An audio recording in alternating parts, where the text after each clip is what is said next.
Hello friends, Lucent objective series में आप लोगों का दोबारा स्वागत है। और हम लोग राज्यसभा पढ़ रहे हैं लेसन 17। उसमें हम आज पार्ट 2 कवर करेंगे, जिसमें हम लोग पहले पार्ट में 1 से लेकर 20 तक सवाल को कवर कर दिया था। अब हम उससे आगे के सवाल को कवर करेंगे। तो बिना वक्त गंवाए आइए स्टार्ट करते हैं। वीडियो अच्छा लगता है तो लाइक, शेयर और सब्सक्राइब जरूर कीजिए, ताकि हमारा भी मोटिवेशन बना रहे। तो आइए अगला सवाल देखते हैं।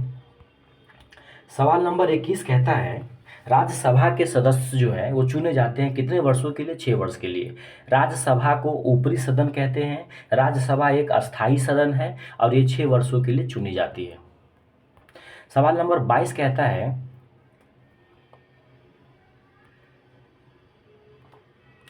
कहता है राज्यसभा के 1/3 सदस्य प्रत्येक कितने वर्षों के बाद सेवानिवृत्त होते हैं, और तथा नए 1/3 सदस्य आ जाते हैं तो 2 वर्षों के बाद।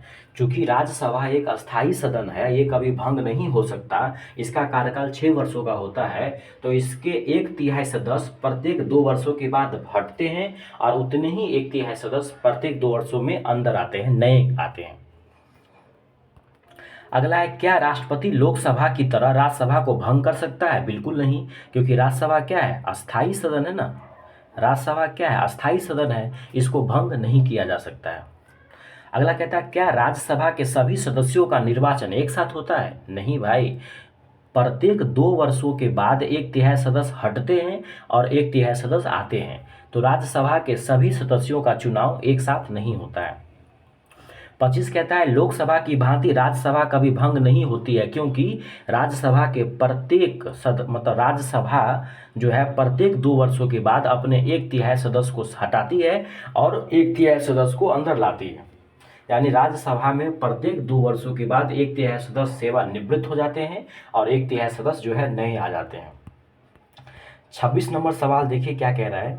26 कहता है, निम्नलिखित में से कौन सा कथन सही नहीं है? तो पहला है, राज्यसभा में अधिकतम सदस्य संख्या 250 होगा। ये तो बिल्कुल सही बात है। राज्यसभा निरंतरता का प्रतीक है। बिल्कुल सही बात है, क्योंकि ये कभी समाप्त नहीं होगी, ये लगातार चलने वाली संस्था है। अगला कहता है इसमें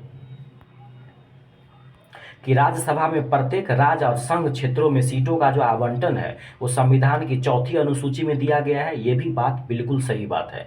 तो गलत कौन सा बात है? गलत ये है कि राज्यसभा के 2/3 सदस्य प्रत्येक दूसरे वर्ष की समाप्ति पर पद मुक्त हो जाते हैं।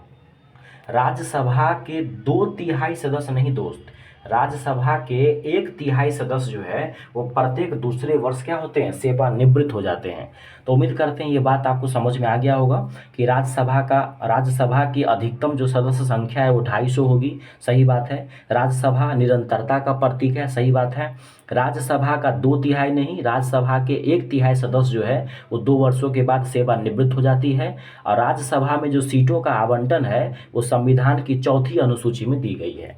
राज्यसभा में सीटों का आवंटन कैसे होगा? एकल संक्रमणीय मत पद्धति के द्वारा होगा। प्रत्येक राज्य से कैसे आएगा, ये जो है 4वीं अनुसूची में कही गई है।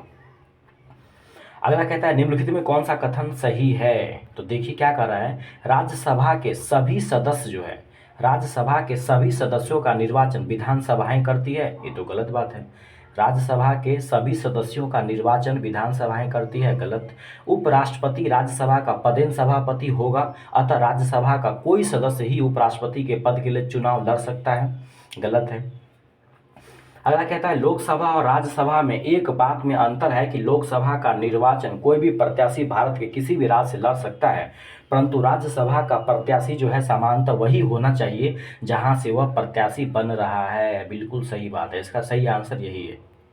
अगला क्या कहता है, चौथा, कि भारत के संविधान में राज्यसभा के नामित सदस्यों की मंत्री पद पर नियुक्ति का स्पष्ट शब्दों का निषेध है। ये सब गलत है।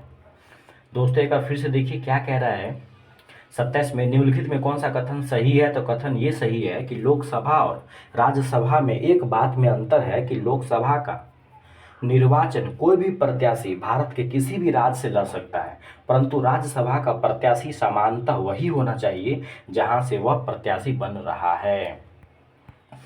28 देखिए क्या कहता है, लोकसभा और राज्यसभा में कोरम जो है गणपूर्ति के लिए कितने लोग होना चाहिए? तो गणपूर्ति के लिए तो 1/10 सदस्य ही होते हैं। बिल्कुल सही बात है। लोकसभा और राज्यसभा में जो गणपूर्ति होती है, कोरम होती है, उसकी संख्या 1/10 है, या 10% भी बोल सकते हैं। तो राज्यसभा में गणपूर्ति के लिए निर्धारित संख्या क्या है? अब देखिए राज्यसभा में 250 है, 250 का लेंगे 1/10 तो कितना हो जाएगा? 25 हो जाएगा। तो राज्यसभा में गणपूर्ति के लिए कितना हो जाएगा? 25 हो जाएगा। राज्यसभा में गणपूर्ति के लिए 25 हो जाएंगे। 30 कहता है राज्यसभा को भंग करने का अधिकार किसको है? राज्यसभा कोई नहीं भंग कर सकता है। राज्यसभा क्या है? एक अस्थाई सदन है। राज्यसभा एक अस्थाई सदन है, इसको कोई भंग नहीं कर सकता है। 31 कहता है राज्यसभा का सभापति कौन होता है? उपराष्ट्रपति होता है। राज्यसभा का सभापति कौन होता है? तो राज्यसभा का सभापति उपराष्ट्रपति होते हैं, जो अनुच्छेद 63 में कहा गया है। आगे कहता है किस सदन में अध्यक्ष उस सदन का सदस्य नहीं होता है? तो राज्यसभा में जो अध्यक्ष होता है वो राज्यसभा का सदस्य नहीं होता है। कहता है कौन ऐसा सदन है जिसमें अध्यक्ष जो है उस सदन का सदस्य नहीं होता है? तो राज्यसभा के अंदर। अगला कहता है राज्यसभा के सभापति का चुनाव कौन करता है? तो राज्यसभा के सभापति का चुनाव लोकसभा एवं राज्यसभा के सभी सदस्य मिल करके करते हैं। राज्यसभा के सभापति का चुनाव कौन करता है? तो राज्यसभा के सभापति का चुनाव जो है वो लोकसभा एवं राज्यसभा के सभी सदस्य मिलकर करते हैं। राज्यसभा का सभापति कौन होता है? राज्यसभा का सभापति तो उपराष्ट्रपति होता है। यहाँ पे क्या कह रहा है? राज्यसभा का सभापति लोकसभा एवं राज्यसभा के सदस्यों द्वारा संयुक्त रूप से चुना जाता है।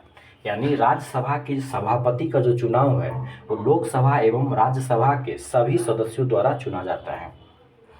35 कहता है निम्नलिखित में से किसकी अध्यक्षता उसका सदस्य नहीं करता है या उसका सदस्य किसी और के द्वारा किया जाता है? तो राज्यसभा। कहने का मतलब साफ है कि निम्नलिखित में से किसकी अध्यक्षता और सदस्य द्वारा किया जाता है, यानी कि किसकी अध्यक्षता उसके सदस्य द्वारा नहीं की जाती है? तो राज्यसभा की जो अध्यक्षता है वो उसके सदस्य द्वारा नहीं की जाती है। राज्यसभा के सभापति की अनुपस्थिति में राज्यसभा का कार्यभार कौन संभालता है? तो उपसभापति। राज्यसभा के सभापति अगर नहीं रहेंगे तो राज्यसभा का कार्यभार कौन संभालेगा? उपसभापति संभालेगा। 37 कहता है राज्यसभा के उपसभापति का निर्वाचन कौन करता है? तो राज्यसभा के सदस्य करते हैं। देखिए ध्यान रखिएगा, राज्यसभा के सभापति का निर्वाचन तो लोकसभा और राज्यसभा के दोनों सदस्य मिलकर करते हैं, लेकिन राज्यसभा के उपसभापति का जो निर्वाचन है वो राज्यसभा के ही सदस्य करते हैं। 38 करता है क्या राज्यसभा का सभापति संसद के दोनों सदनों के संयुक्त अधिवेशन में अध्यक्षता कर सकता है? नहीं। कहता है संसद के दोनों सदनों का जो संयुक्त अधिवेशन होता है, जो अनुच्छेद 108 के तहत राष्ट्रपति बुलाते हैं, उसकी अध्यक्षता लोकसभा के अध्यक्ष करते हैं, न कि राज्यसभा का सभापति करेंगे। तो ध्यान क्या रखना है कि राज्यसभा का सभापति जो है वो संसद के दोनों सदनों के संयुक्त अधिवेशन की अध्यक्षता नहीं करेंगे, और ये संयुक्त अधिवेशन जो है अनुच्छेद 108 के तहत राष्ट्रपति बुलाते हैं, जिसकी अध्यक्षता लोकसभा के अध्यक्ष द्वारा किया जाता है। 39 देखिए क्या कह रहा है। 39 कहता है राज्यसभा के द्विवार्षिक चुनावों की अधिसूचना कौन जारी करता है? राज्यसभा का जो 2 वर्षों में 1/3 सदस्य बाहर जाता है और 1/3 सदस्य अंदर आता है, उसका घोषणा कौन करता है? तो निर्वाचन आयोग, अनुच्छेद 324। निर्वाचन आयोग का वर्णन जो है वो अनुच्छेद 324 में किया गया है। 40 नंबर सवाल करता है राज्यसभा के सदस्यों का निर्वाचन होता है किसके द्वारा? अभी बताए थे आपको, राज्यसभा के सदस्यों का जो निर्वाचन होगा वो राज्य के विधानसभा के निर्वाचित सदस्यों द्वारा।